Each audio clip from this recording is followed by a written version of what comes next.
story by American Stories of Kindness. "I'm sorry I used my friend's account," she whispered, but he already knew. The rain had been falling since dawn, a steady silver curtain that blurred the city into soft, melancholy shapes. It traced trembling lines down the fog window of the small cafe on Maple Street. Inside, the warmth smelled faintly of coffee and vanilla syrup. The low hum of conversation filled the space, punctuated by the hiss of the espresso machine and the soft chime of the doorbell. In the far corner, near the window where raindrops gathered like tiny mirrors, sat Michael Lane. He wasn't reading the newspaper in front of him.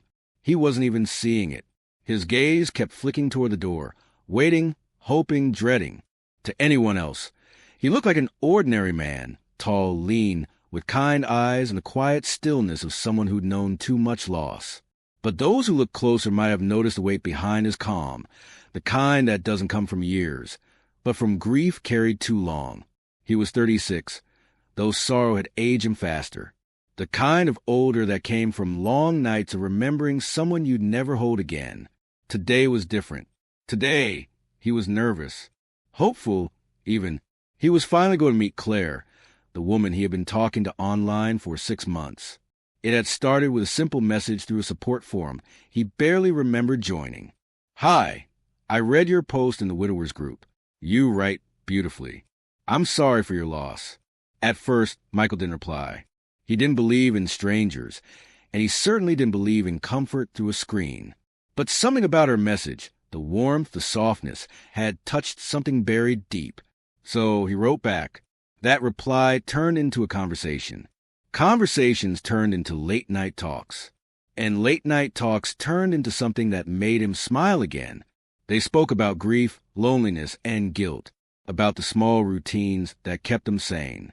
He told her he worked as a biomedical technician at the city hospital, repairing machines that kept others alive. She said she was studying nursing. Claire understood him in ways no one had since Rachel, his late wife. Even now, 5 years later, her name still stung.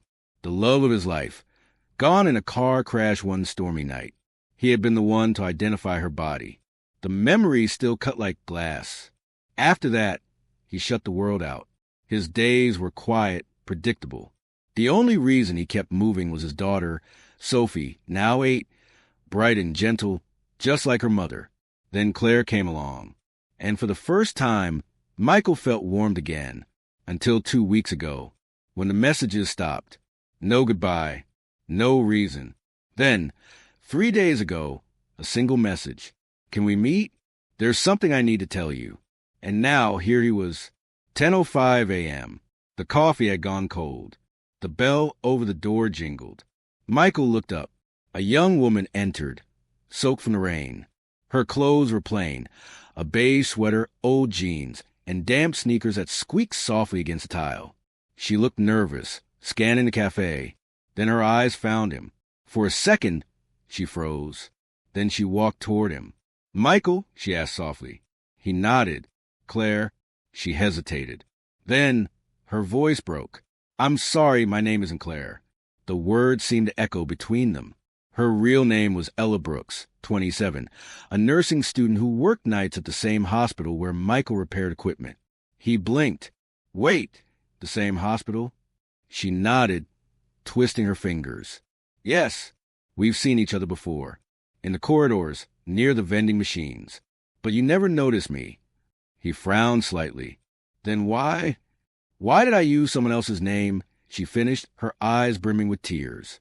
"Because I was scared." Her story spilled out between trembling breaths. One night, she had seen him sitting alone on the hood of his car outside the hospital, crying quietly after visiting the memorial wall for his wife. She wanted to comfort him, but didn't dare. Later, she told her roommate, the real Claire, about him. Claire had laughed, saying she'd message him herself. But Ella couldn't bear the thought of someone joking about Michael's grief. So she borrowed her friend's account. She sent that first message herself. "I never meant to deceive you," she whispered. "I just wanted to help, to make you feel less alone." And every day it went on, it got harder to tell the truth. Tears glistened on her lashes. Then 2 weeks ago, Claire, my friend, died. A car crash. The same way your wife did. Michael's chest tightened. The coincidence hit like a silent blow. I couldn't log in for days, Ella continued. I couldn't even see her name. But I couldn't disappear without telling you the truth. So here I am. The cafe had gone quiet. Only the sound of rain remained. I know you probably hate me, she said softly, but I couldn't live with the lie anymore. Michael looked out the window. His heart felt heavy, conflicted. He wanted to be angry. He should have been. But he wasn't, because deep down he knew she hadn't lied about what mattered. You used someone else's name, he said finally, his voice low. But everything you said, the things you felt, that was you, wasn't it? Ellen nodded, every word. He sighed, a long, quiet breath that seemed to empty years of pain.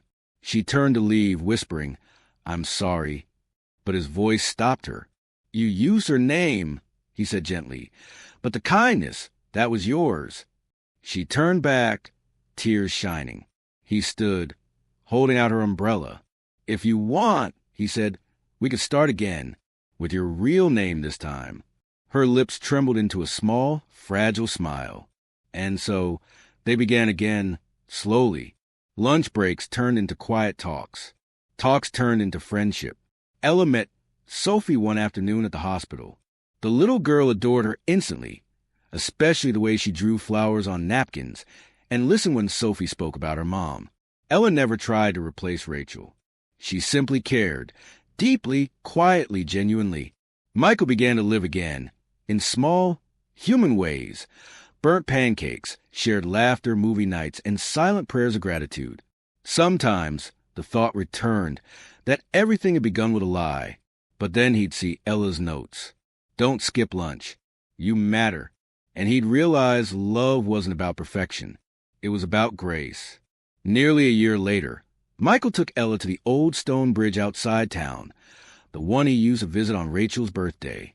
The stars shimmered above them. The river below caught their reflection. Why did you forgive me? She asked quietly. He smiled faintly. Because I already knew. Her brows furrowed. You knew? The moment you walked into that cafe. I knew you weren't Claire. But I didn't care. I wasn't looking for a name. I was looking for a heart that understood mine. Tears filled her eyes. She reached for his hand. They stood together, watching the river flow beneath them, grief and forgiveness finally sharing the same quiet peace. As dawn broke, the first rays of sunlight painted the water gold, and for the first time in years, Michael felt whole again. A year later, in that same Maple Street cafe, a man and a woman sat by the window. Outside, rain fell softly.